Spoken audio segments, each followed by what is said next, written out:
Welcome to the Wheel With It podcast with your host, Devon. Let's get into the episode. Hey, before we get into the podcast today, I just wanted to let you guys know that we do briefly discuss sexual abuse and suicide.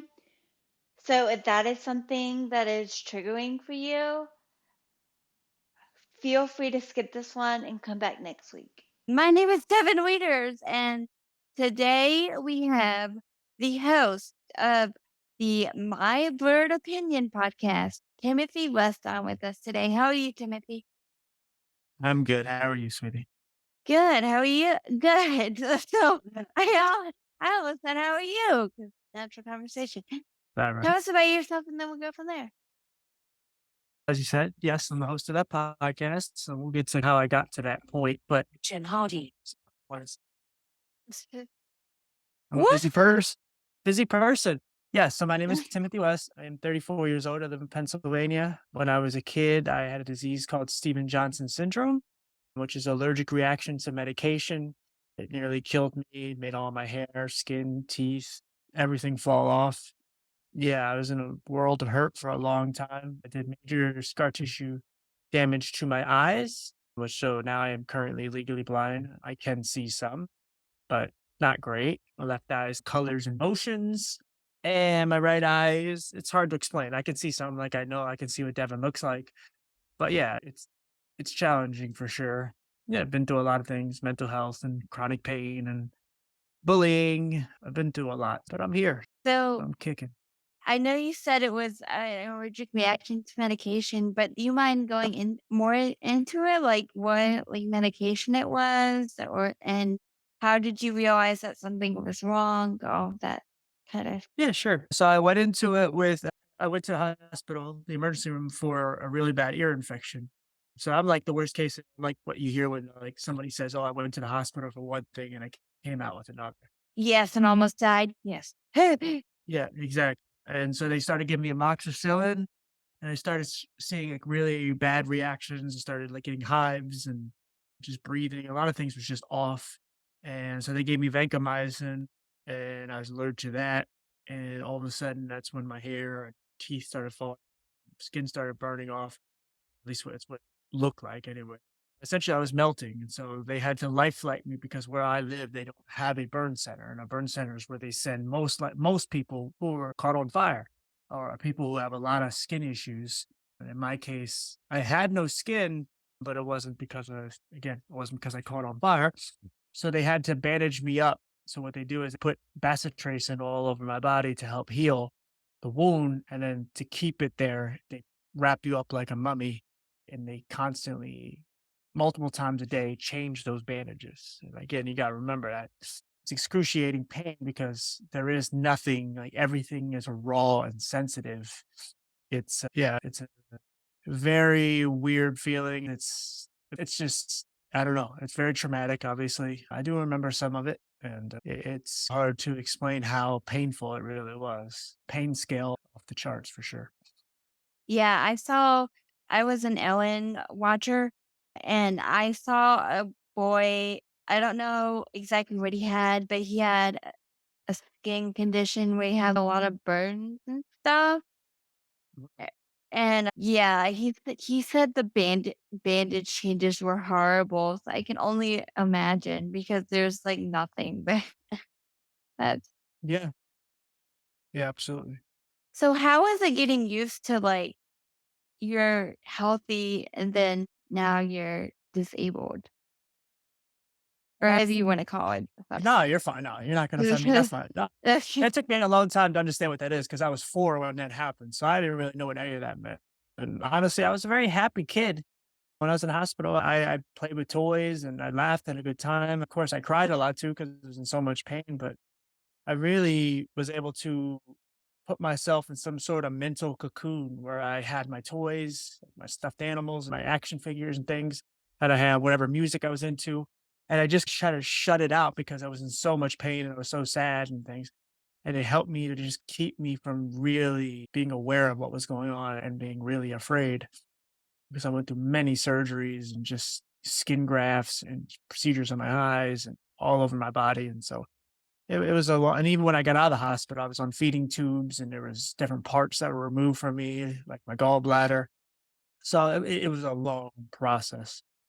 So I didn't really understand what it's like to be disabled until I got into school when I started really getting bullied and mistreated. And yeah, I was always for a long time very shameful of it because I like being different. Now I don't mind it at all. It is what it is. Do I want to go blind? No.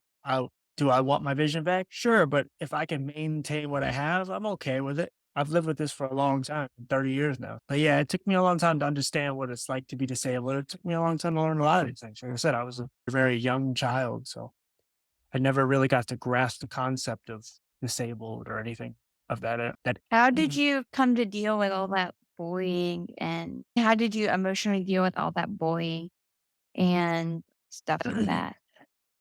Again, I was also bullied by not only kids, I was bullied by teachers. They would, if I had to go to the bathroom, they wouldn't. I had this one teacher wouldn't let me go. She made me sit in it. So it What? traumatically, yeah, What grade uh, was that? Oh my god.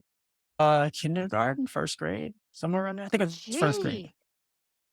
Yeah, yeah, it was a big thing. My mom, I'm sorry you had to go through that. no, it's all right. But I was also molested in school, so I say that Oh with a god. smile on my face. I know, by a nurse, and I say that now, but like a lot of that stuff screwed me up for a long time because people just did horrible things to me, and I didn't really.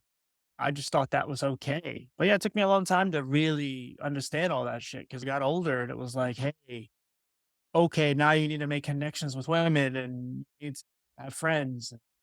I just thought, oh, okay, people treat me like crap. That's their way of showing love, and that wasn't obvious.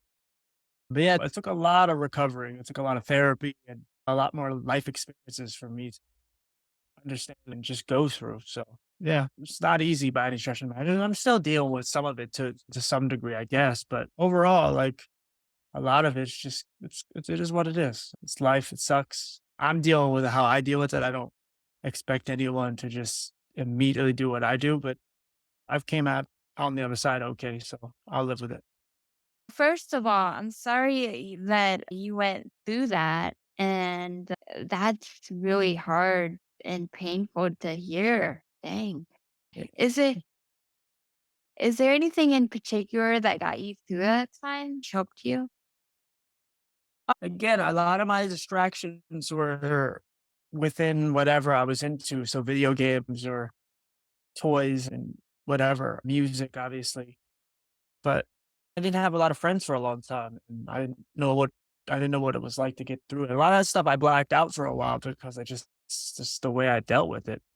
But no, I later in life, that's when I started to show real anger, resentment towards people. And it made it hard for me to connect with people because I'm just like, had just like a real disdain for them. And there's no real answer because it's still things I deal with today, but I think it allows me to help other people, allows me to be so transparent about myself and my story, and allows me to be able to reach out to people and try to help them because my story, there's some really bumpy moments in my life. So, but yeah, I don't know if there's any real defining moment because there was a time where I did try to kill myself because I was just done with life because I just was tired of, and it wasn't like people were doing much to me at that point in time. I was out of that. It's just, there was Yeah, nothing going. you were just tired of the day-to-day, like, grind. I get it. Well, that and it's just like Grind I is got not the right word. no, but it's yeah, but I got so tired of all of that, and then I got to a place where I got away from all of it, and then I was just completely alone. I didn't have anybody, and it was just like I was just tired of seeing everyone happy and having things I wanted and things that I felt like I deserved because I didn't do anything to deserve all these other bad things. You thought like eventually the good would outweigh the bad, and I just said, no, I don't want to do this anymore. It's not fun. Life just for me was not fun, and yeah, so it is what it is. But yeah, but like I said, that's why I always try to be so alert and just open about what people are going through and open to just any bit of conversation about mental health because it's so important. So, because you and I talked about it before that it's a package deal. If you have a disability, you automatically have mental health. And a lot of people have no idea what it's like to be us. It doesn't matter if you have cerebral palsy or you're legally blind or you have some other issue. The reality is it automatically comes with it because our lives are different. And yeah, it's just trying to be, for me, it's just trying to be as honest as I can to try to help somebody out there because there might be somebody right now, a younger version of me, or whether, regardless, forget their age, but they're new to whatever their struggle is. They're sitting back and they're hanging on by a thread and they want to end their life. And maybe they hear us talking and maybe it keeps them alive. So I'll take what I get. Yeah, I don't try to think about it that often because I just wanted a career in this. Like, I didn't set out to inspire people or whatever. But I do think about, oh, is there like an 8-year-old like I was who watched Survivor and fell in love with it for the first time? Is there an 8-year-old listening to me and being like, I want to do that? It's a weird thought to think. Yeah. But I mean, you came into podcasting with a different mindset. You were like you and I talked about on the episode we did that you were more of fanning out over that show and you just had a different, you weren't really as open about your disability at that time. It took time and more Yeah, life experience to you to fall into that role. it did. And it's like really kind of, we talk about this on your podcast too, but it's really shocking to me that the older generation has connected with it as much as they have. Because when I looked at my demographic on Anchor, now Spotify for podcasters, which, if you don't know, that's the website we upload our podcast to. And then that website puts it all on the platforms for you where you're hearing this. So, except for YouTube, it puts it on all the audio podcast platforms. So I only have to upload it twice, which is good. But anyway, I was looking at my demographics because it tells you, okay, these are the age groups that listen to your podcast. These are the countries they're from. And the top age demographic was like 65 plus. And I was like, whoa, that is crazy to me. And we're trying to reach younger demographics too, like my age, because between my age and Timothy's age, because that's who listens to podcasts the most. But it still surprised me that the older generation was as connected with it as they are. Yeah. And the elderly go through their own issues and they get mistreated in a lot of ways as well. And a lot of times they get forgotten about once they get to a certain age. People forget about the respect that they deserve because they've been here so long and they've seen so much. And so once you get to a certain point, it's like, they're almost like burdens, and that's not true. And as a person with a disability, we know how that feels because we all sometimes internalize that. We feel like burdens to people because it's, oh, we can't drive or we can't do certain things. And I don't know. I don't know the real reason behind it, but they may be more open minded because they have seen some things. Whereas a lot of the younger generation, they feel like they've seen everything and they haven't seen nothing. Yeah, who knows what the real reason is? Yeah, and I was surprised not to be offensive. I think the majority of older people laugh at this joke, that they even knew how to work an iPhone to get on to, or a phone to get onto a podcast. So Yeah. that, Hey, that my grandma's 91 and she texts, so I'm proud of her. yes, my grandmother's barely text, but that's all they know how to do. And if Surrey breaks, That's, they're done. So that's something. I'll take it though. yes. But a lot of these grandparents have grandchildren who teach them things. That's what my grandma learned so much because I show her things all the time. She's not super tech savvy, but she's got some things down. So You have to show my grandma like 15 things 15 times before she'll get it. But I love her to death. You have the Mind Bird Opinion podcast. What led you to start that? obviously some of the things I've already talked about, but I just years ago, 3.5, whatever it is, I was just laying there. It's COVID year 2020, the beginning of it anyway. And just one of those years. And I just over the years, I always considered doing something of the sort, some sort of medium, some sort of entertainment, but my mental health continued to tell me I wouldn't be any good at it and why this and all that. And all the self-doubt that we end up going through and we tell ourselves. But I'm no longer on Anchor, but when I did, I fell into Anchor. It was free and it was the perfect starter kit for a podcast. So I said, okay, I'm going to try this. And I just put out an episode. I think I recorded it twice. I got halfway through it. I just realized I was stuttering and just babbling. And I was like, let me try it one more time. And I did it again. And I was like, this is good enough. I don't want to listen to it. I'm just going to put it out. I'm not going to overthink it. It was just one of those fate things because even the name, even though the name is perfect, but I didn't have 30 names on a board saying, here, maybe which one sounds better or put out a vote or something. No, I just kind of on a whim did all these things. And Yep, then, same with me. And it's just like on a whim. Oh, this will be good. And just put it out. I should have probably done a little more prep, but I went as I went. yeah, no, and I kind of finishing up. Like I literally didn't have a plan for it. I had about 10 to 12 ideas at best. I wanted to talk about mental health. I wanted to tell my story. I wanted to interview my mom and my grandma to tell their version of the story that I couldn't tell because I was so highly medicated and really rough shape health wise. I wanted to tell my friend Lori's story, who died of like heart failure, but she's also a cancer survivor. She just never got to tell her story.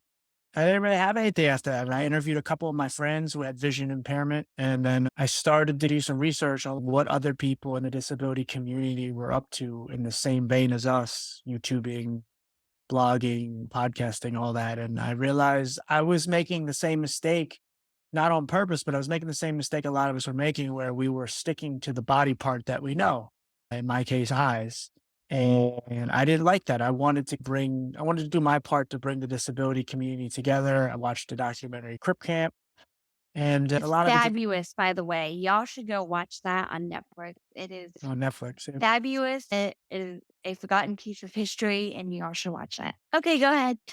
Yes. No, absolutely. And yeah, and so that was another thing. And then the creator of the website podmatch.com reached out to me and said, hey, I noticed you're a consistent podcaster. Do you want to, do you want to join this website and it'll help you find guests. It'll help you be guests on other people's shows. And I'm like, perfect. Sure. Why not? It was free. And then I got about 40, 50 guests off of there. Social media helped. And then I just bought equipment and a lot of things just fell into place, like the podcast board. I saw it and I thought it was going to be too difficult to learn at first, but it was much more simple than it was than they showed on on videos online. Just everything just fell into place and little by little it's growing and it hit over 20,000 downloads. Like it's doing all right. I'm trying my best to just, add more to it just by having other subject matters. There's a woman I'm trying to get who wants to do something on child trafficking, but I've done things on homelessness and addiction issues and domestic violence, things I've never went through, but very interesting, very important and parallel to a lot of our situations because there are people with disabilities in these other communities as well and through these other struggles. But even if they don't have a disability, it's not a big deal. But a lot of times, like I said, a lot of things just fell into place for me because at first I was trying to find someone who went through homelessness, and the first person I found, she ended up being blind. And that was not what I was seeing. I wasn't trying to find anybody with a disability, but it just worked out perfectly. And she became a friend. And obviously you and I become friendly. And I met so many great people through this. And my goal is to try to bring people with disabilities and I should say other traumas together and try to support each other because I don't think we support each other enough. So I think the main answer to your question beyond everything I just said is I got really frustrated and inspired by the fact that there was so lack of camaraderie between us. And I wanted to try to do my part to bring people with disabilities and traumas together. And if you ask me why I started podcasting, that would be my exact answer. That and I wanted to be Jeff Probst, but there was nothing for him to come on. So I was like, I have to create something. And Exactly. and what else do you do besides podcasting? Well, I have another job. I do a lot of shopping. I have over 70 pairs of shoes. I'm always online shopping. Well, I'm on a bowling team. I'm trying to get into more advocacy, and I'm always doing every so often I have some sort of speaking where I'll speak. Spoke at a school where a kid killed himself, and they wanted someone's perspective on mental health and suicide prevention and all that. And they needed someone to speak. So every so often I do stuff like that, and I'm trying to get into more volunteering, whether it's with the homeless, battered children, or something. Of course, I love animals. That's another passion of mine. So anytime I could do something to help animals, I'm all about it too. And sorry, my air conditioner just kicked on. Um, but yeah, so yeah, I'm always trying to do something to help, and I got really big into fitness. I'm trying to work out more. I've always been a skinny kid, so I'm trying to just get some workouts in about 5 times a week, just trying to better myself and get into better shape. And that's been a newer passion of mine because I just want to feel good about myself and look good. And I'm trying my best and I'm doing it for me. I'm not doing it for anybody else. I'm not doing it to get with a girl, or just get people to notice me anymore. I genuinely just want to better myself by being healthier. Yeah, But and yeah, that's it. And that is like the best way you can go on a health journey because for so long it was like, oh, I have to do it because everybody else is doing all these insane workouts or like to impress like people. I was way close to these people, but to impress certain people and it honestly doesn't like sustain itself that way. It just, you have to do it for you. yeah, absolutely. So can we talk about the Medicaid waivers for a second? Yeah, sure. What would you like to see changed with the Medicaid waivers? And Well, explain what they are for people that don't know. yeah, I want you to talk about it a little more because like I said, I'm exhausted and I know more about it than me right now because I haven't looked enough into it. So it basically, Medicaid waivers are, they say they're designed to help you if you have a disability getting equipment and therapies and helping pay for your doctor's appointment and stuff like that. But they're basically just there for decoration. A lot of the services, some services work like they're supposed to, but not a lot of them. And it's just wait list after wait list and layer after layer. And it's just, you may as well not even have it if you're not trying to get the very basic services because anything besides those, it's just, I don't want to say you may as well not even have it, but like the layers of paperwork and waiting, they're just bad. No, yeah.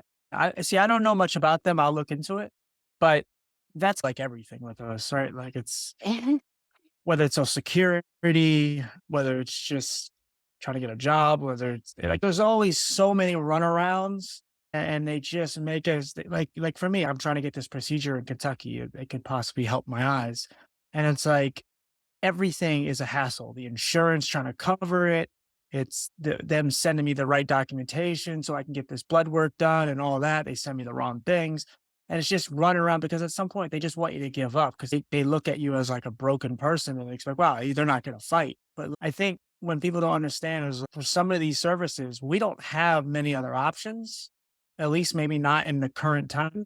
Maybe in our lives, some people have more options than others, but it's for this Yes, procedure. I and have I nothing. have a lot more options than others, so I'm not desperate for the services, but now Right. that I'm trying to get a very expensive piece of equipment that my parents, God bless them, they did the best they could, but they're not rich, they can't afford this particular thing. So I have to wait for, and it's moved fast by comparison, but I still have to wait for God knows how long to get this thing. And I'm like, if I had no other option, if my mom and dad could lift me in and out of bed, because it's a lift to get in and out of bed, I would be in a hospital right now. So it's just, Yeah. it's not like many, and I'm luckier than a lot of people in my predicament. If I was dependent on the services for everything, I don't know what I would do. Yeah. No. Yeah.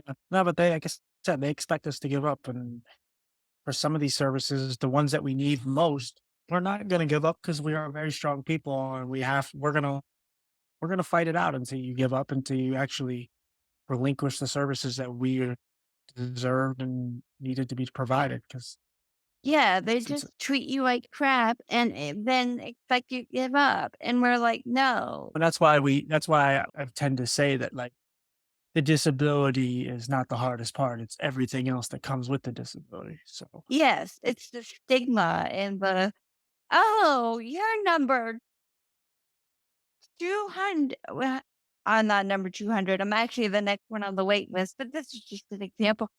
You're number 200 on the wait list, and it's going to take approximately 20 years.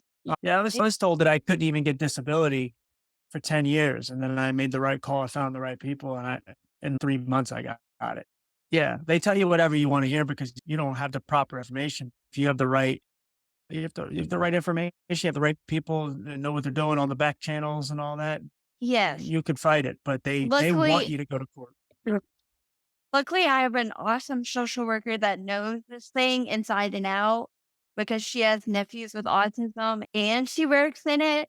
So luckily, I have an awesome social worker that fights for me and we don't take any BS, but you have to know the right people and the higher ups to get there because, or people that have contacts with the higher ups to get there because if you don't know the right people in the system, like they just know you're gonna throw your hands up and give up. So that would be my number one tip is to find somebody that you know and trust that works in the system or close to it and have them be your advocate in the system because they'll BS the crap out of you if you don't.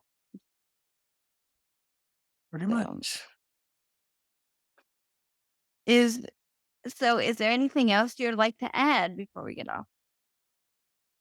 No, I mean, like I said, I don't know what your audience is and who's going to listen, but yeah, there's anybody out there struggling with whatever. It doesn't have to be necessarily a disability or whatever it is. Life can be really hard at times, and find someone out there to because it's really hard when you feel so alone. You feel like there's no one like you.